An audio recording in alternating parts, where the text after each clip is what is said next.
यही है कि भारत के संविधान में और भारत के आईन में जिस बात का जिक्र किया गया, जिसको बाबा साहेब अम्बेडकर ने बनाया, जिसमें हमसे ये कहा गया कि अगर तुम आज़ादी, लिबर्टी चाहते हो, तुम इंसाफ, जस्टिस चाहते हो, तुम फ्रेटर्निटी, भाईचारगी चाहते हो, तो फिर आपको एक सियासी ताकत बनना पड़ेगा।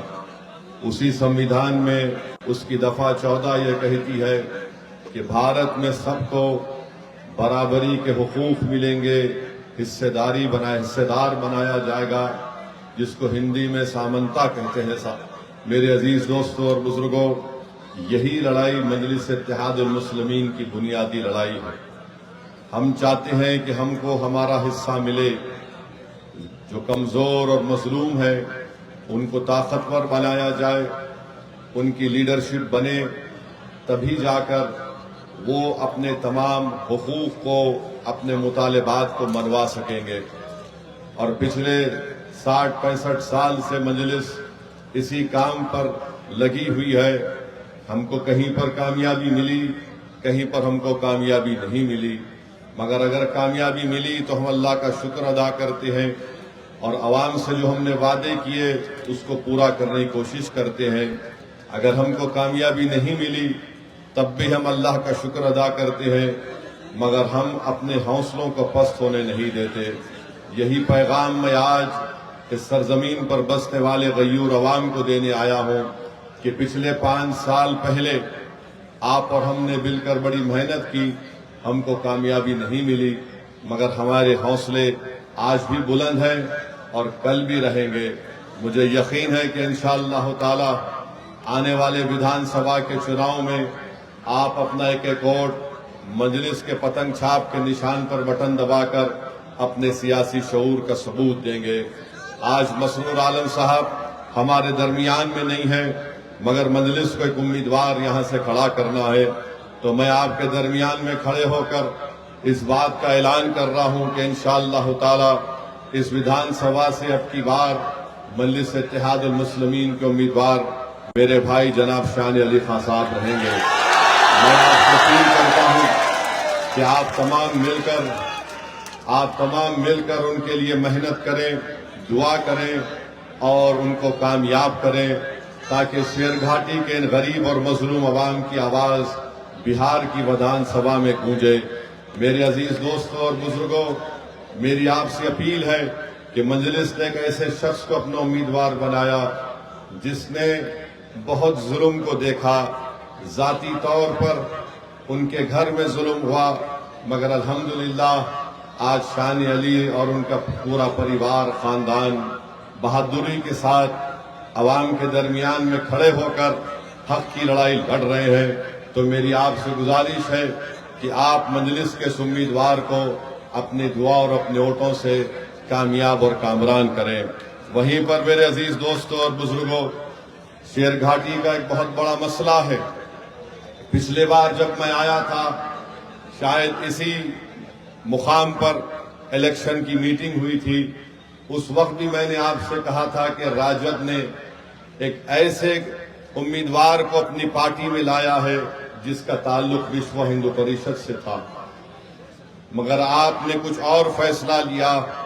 और आज आप देखते हैं कि उस वक्त राजद और तमाम दूसरी सियासी पार्टियां कह रही थी कि ओवैसी को अगर वोट डालेंगे या मजलिस को वोट डालेंगे तो भाजपा जीत जाएगी।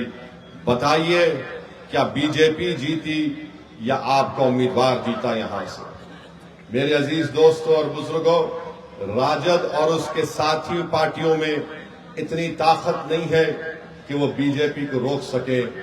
अगर तेजस्वी यादव और उस अलायंस के जिम्मेदार लोग वाकई में बिहार में दोबारा नरेंद्र मोदी की पार्टी के शख्स को मुख्यमंत्री बनाने से रोकना चाहते हैं, तो मैं आज फिर से कह रहा हूं, आओ मजलिस इत्तेहादुल मुस्लिमीन से हाथ मिला लो, हम बिहार में मोदी को रोक देंगे, नीतीश कुमार को हरा देंगे। अगर आप हमारी इस पेशकश को कमजोरी की निशानी समझते हैं तो ये तुम्हारी नादानी है, ये तुम्हारा बचपना है, ये तुम्हारी वो दूरंदेशी तुम में नहीं है। और अगर इसका खमियाजा तुमको भी भुगतना पड़ेगा और कहीं ऐसा ना हो कि बिहार की जनता को पिछले 5 साल उन तमाम लोगों के जुल्म को सहना पड़े। मजलिस ने दिल खोलकर और पूरे इखलास के साथ लालू प्रसाद यादव साहब को और तेजस्वी यादव को खत लिखकर कहा कि आओ हमको सिर्फ 6 सीट दे दो। 5 हमारे विधायक एमएलए तो पिछली मर्तबा कामयाब हो चुके थे, बावजूद इसके कि हमारे 4 विधायक को राजद ने खरीद लिया। उन बेईमानों ने अपनी जमीर को बेचकर अवाम को धोखा किया। हमने आगे बढ़कर कहा कि आओ, मगर अगर वो इसकी कमजोरी की निशानी समझते हैं तो इसकी वो इनकी नादानी है। मगर मैं राजद के लोगों को बताना चाह रहा हूं, ये हाथ जो तुम्हारे आगे बढ़े हैं दोस्ती के लिए, ये भीख नहीं मांग रहे हैं, ये 19% अक़लियतें अपना हक मांग रही है। अगर तुम कमजोरी समझते हो तो याद रखो ये हाथ बड़े दराज हैं, तुम्हारे गिरेबान के तार से भी खेलने को तैयार हैं। मेरे अजीज दोस्तों और बुजुर्गों, शेर घाटी में सबसे बड़ा मसला है, जिला यहाँ पर बनना चाहिए। 4 विधानसभा यहाँ पर है। राजद के आपके विधायक को आपने कामयाब किया। नीतीश कुमार मुख्यमंत्री हैं, 20 साल से मुख्यमंत्री हैं, मगर शेरघाटी की जनता चाहती है कि यहाँ पर इसको जिला बनाया जाए, उसको नहीं बना सके। यहाँ के नौजवान के पास कोई नौकरी नहीं है। नीतीश कुमार ने, मोदी ने यहाँ के नौजवानों को, बल्कि बिहार के नौजवानों को इनकी बेरोजगारी, उनका मुकद्दर बना दिया। आज आप देखते हैं कि पलायन होता है। हर नौजवान 17-18 साल का होता है तो उसको अपना घर छोड़कर हिंदुस्तान के कोने कोने में जाना पड़ता है ताकि गरीबी और मुफलिसी का इसका परिवार या वो खुद शिकार ना हो जाए। मेरे अजीज दोस्तों और बुजुर्गों, नरेंद्र मोदी और नीतीश कुमार एक ऐसे बादशाह की तरह है कि अगर कोई नौजवान पानी में डूब रहा है तो बजाय उसको पानी से निकाला जाए, ये दोनों उस पर पत्थर फेंक कर उसको जख्मी करते हैं, फिर उस पर बर्चे मारकर उसको जख्मी कर कर उसको तलवार उसके हाथ में देखकर उसको खींचते हैं। ये इनका तरीका है नौजवानों को बचाने का। यहाँ पर अस्पताल भी नहीं है, यहाँ पर एक अस्पताल भी नहीं है। मुझे यकीन है कि इंशाअल्लाह ताला अगर आप जनाब शान अली खां को यहाँ से अपना विधायक बनाएंगे तो यकीनन किसानों से भी इंसाफ होगा। यहाँ पर एक बड़ा अस्पताल बनेगा और मैं आपसे वादा कर रहा हूँ, आपसे वादा कर रहा हूं कि मजलिस आपसे वादा कर रही है कि आप यहां से अपने विधायक को कामयाब करिए। शान अली खां को एक 17 आवाज हॉस्टल बनाया जाएगा अक़लियती बच्चों के लिए। मेरे अजीज दोस्तों और बुजुर्गों, मैं जानता हूं यहां पर माफिया भी है और एक माफिया है लाल पानी का, शराब का एक माफिया है, बालू माफिया है और एक सियासी माफिया है। ये सियासी माफिया सबसे ज्यादा मुज़ीर है। ये सियासी माफिया शेरघाटी के गयूर अवाम को और बिलखुसूस हमारे नौजवानों को समझता है कि इनकी कोई हैसियत नहीं है। इनकी हैसियत इतनी है कि इनसे वोट लो और इनको भूल जाओ। मैं उस सियासी माफिया से कह रहा हूं कि इंशाअल्लाह ताला अब की बार शेरघाटी का नौजवान, अब की बार शेरघाटी की हमारी माँ और बहनें, अब की बार हमारी शेरघाटी की बुजुर्ग तुम्हारी दुकान को बंद करके उसको ताला लगाकर उसको पानी में फेंक देंगे, नदी में, क्योंकि ये सियासी माफिया आपको हमेशा इस्तेमाल करता है और इलेक्शन के बाद आप तमाम को भूल कर चले जाते हैं।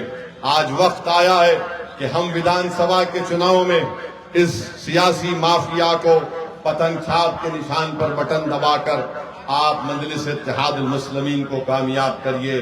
बीजेपी को और नीतीश कुमार को रोकना है, हर तरीके से रोकना है, जमहूरी तरीके से। क्या आप इस बात को सच नहीं मानते कि आज रिश्वत का बाजार बहुत गर्म है, भ्रष्टाचार इतना गर्म है कि शेरघाटी में जनता कहती है कि गवर्नमेंट का दफ्तर यानी रिश्वत का सेंटर बन चुका है। अगर कोई म्यूटेशन कराने जाता है तो उसको कम से कम 1600 रुपए से 3000 देना पड़ता है। रजिस्ट्री कराने जाता है तो उसको 3000 रुपये लगते, वरना जांच हो जाती है। आवास योजना चाहिए, रिश्वत दो, पेंशन चाहिए, रिश्वत दो। इसके बावजूद भी नरेंद्र मोदी दिल्ली में बैठकर बोलते हैं ना मैं खाऊंगा ना खाने दूंगा, मगर बिहार में जो कुछ हो रहा है मेरे कान को नहीं सुनाई देता, मेरे आंख को दिखाई नहीं देता। ये रिश्वत का बाजार पूरा गर्म है बिहार में।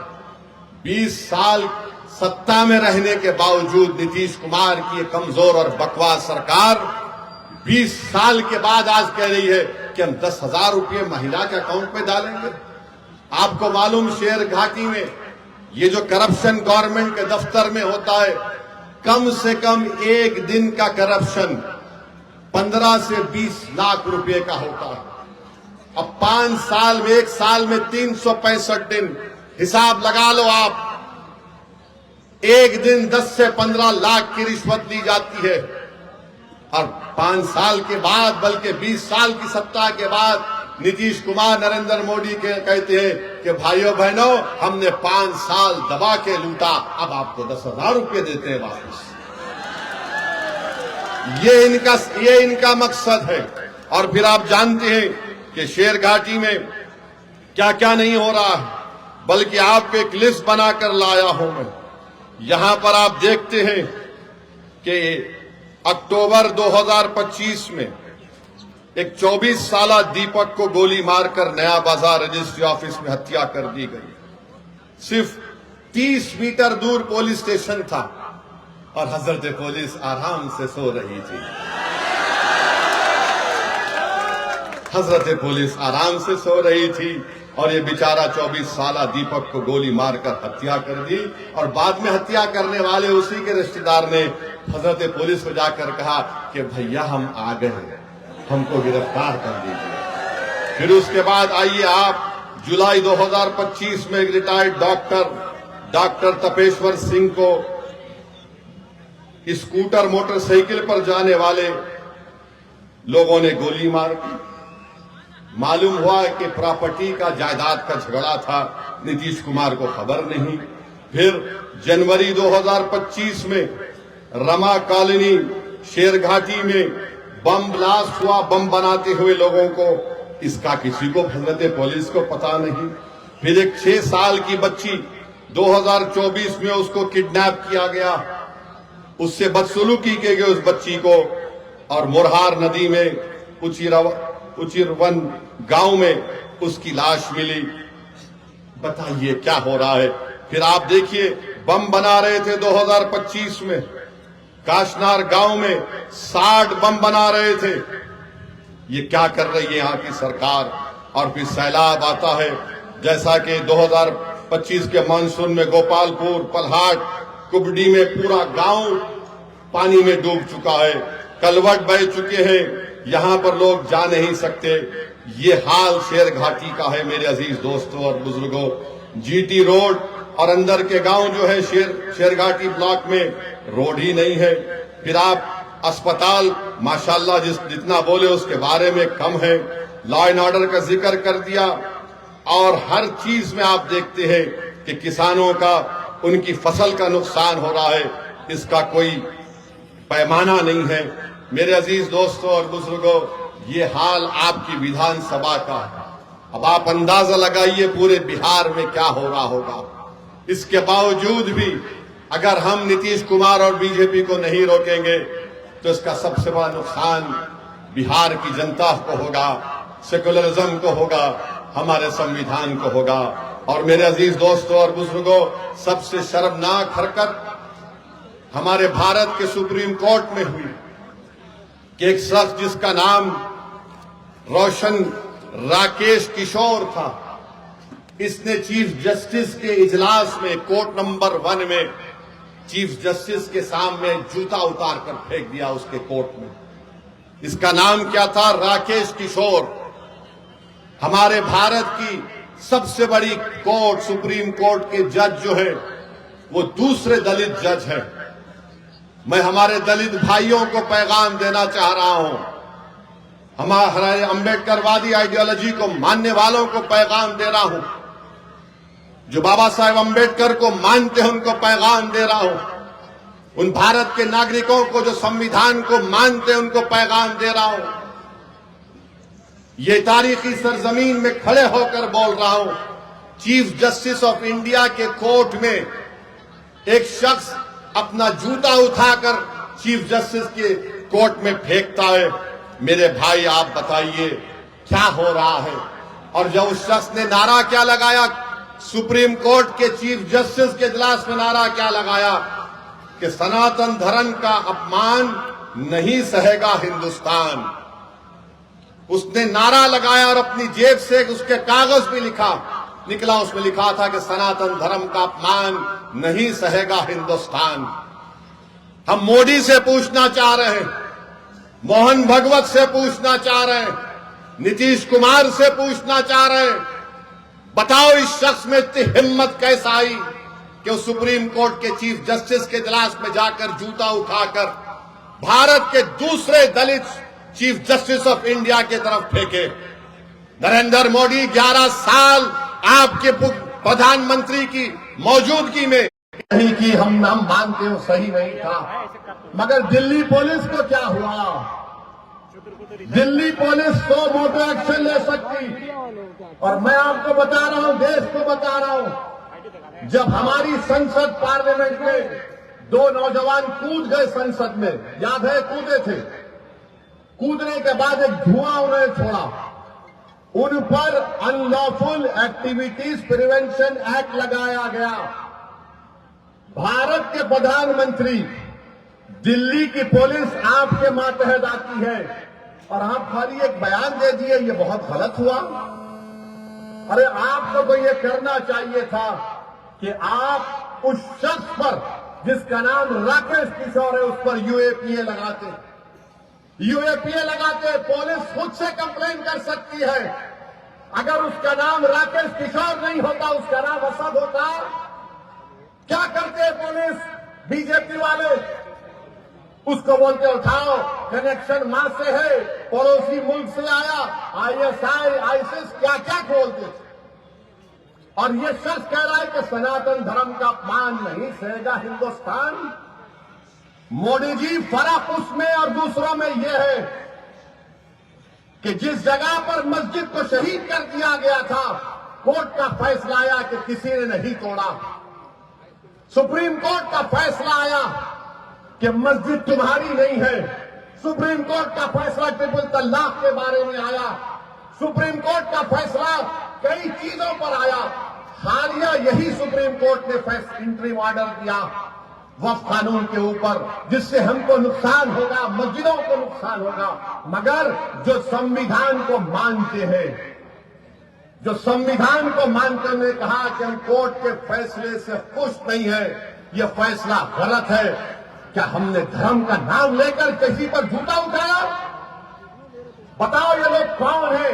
ये वो लोग हैं जिनको नरेंद्र मोदी की हुकूमत ने ताकत बख्शी। ये वो लोग हैं जिनके दिलों में जहर उगल दिया गया।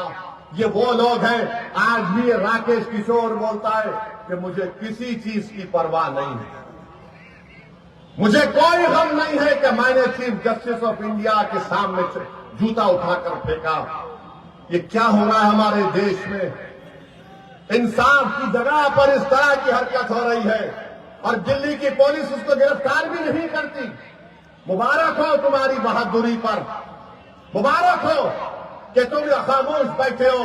अरे अगर चीफ जस्टिस कंप्लेन नहीं करते तो तुम तो एक्शन ले सकते थे, लेकर जाते हो उसको। उत्तर प्रदेश में बच्चों को पकड़ा जाता है, पीटा जाता है और पुलिस की गाड़ी से उतारकर उनको बोलते हैं कि कान पकड़कर माफी मांगो, क्योंकि उसका नाम राकेश किशोर है। क्या तुम्हारा बाप लगता हो? तुम्हारा ससुरा लगता हो कि तुम उस पर केस नहीं बुक करते? और कोई पोस्टर उठाता है तो 1300 लोगों पे केस बुक हो जाता है, 40 गिरफ्तार हो जाते हैं। सुप्रीम कोर्ट के चीफ जस्टिस के कोर्ट में जूता फेंकता है और ये लोग कोई केस रजिस्टर नहीं करते, पकड़ना तो दूर की बात। ये इंसाफ है, ये हमारे मुल्क का माहौल है, जिस देश के लिए हमने और आपने क्या क्या हमारे बुजुर्गों ने कुर्बानियां दी। दलितों को रुसवा करने की कोशिशें की जाती है, हम दलित भाइयों से कह रहे हैं कि पहचानो इन लोगों को। बीजेपी तुम्हारी दोस्त नहीं बन सकती, मोदी तुम्हारा हमदर्द नहीं बन सकता। भारत की तारीख का दूसरा दलित चीफ जस्टिस ऑफ इंडिया, ये चीफ जस्टिस ऑफ इंडिया के वालिद जो थे, उनके वालिद जब बाबा साहेब अम्बेडकर ने हिंदुइज्म को छोड़कर नागपुर में बौद्ध मजहब को इख्तियार किया तो इनके वालिद साथ थे बाबा साहेब अम्बेडकर के। मेरे भाई, ये हालात है वतन अजीज के। मैं आपसे अपील कर रहा हूं कि आप मुत्तहिदा तौर पर अपने के कोर्ट का इस्तेमाल करिए। राजद की जो आज की लीडरशिप है,